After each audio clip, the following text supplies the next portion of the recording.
Natatangi po si Mama dahil kahit mabunganga siya, na ginagawa niya po ang lahat para sa amin. At thank you po. Happy Mother's Day. I love you. Tangi ang mami ko na si Marisa Ramos dahil siya ay masipag magtrabaho, mapagmahal na ina at maalaga at mapagmahal.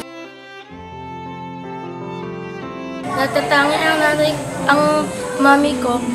Ang pangalan niya ay si Ginita C. Valdecañas dahil kahit makulit ako, inaalaga niya po.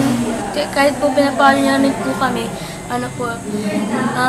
yung pinapalo niya po niya sa amin, yun na rin po yung respeto sa amin, para maging babait po kami. Ang aming mama dahil siya ang masipag na nanay. Kahit siya ay buntis, kaya niya pa rin gawin ng mga gagawin sa amin ni ate.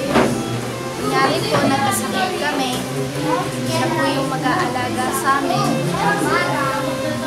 Tsaka po kahit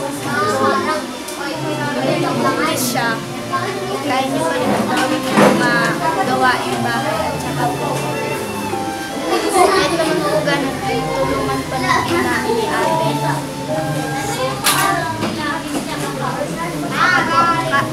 Nadapa po ako, siya po yung nagamot sa sugat.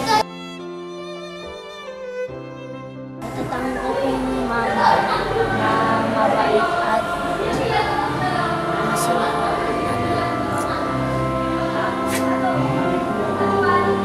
Tapos mama?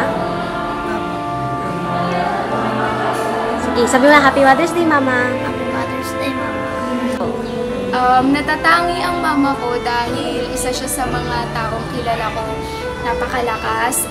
Siya yung inspirasyon ko para magpatuloy sa buhay at siya yung dahilan kung bakit matatag ako ngayon, kung bakit strong ako at kahit maraming pagsubok kong dumaan sa amin, hindi ako natitinag at I keep on praying kasi siya yung nagturo sa akin ng pagiging malakas.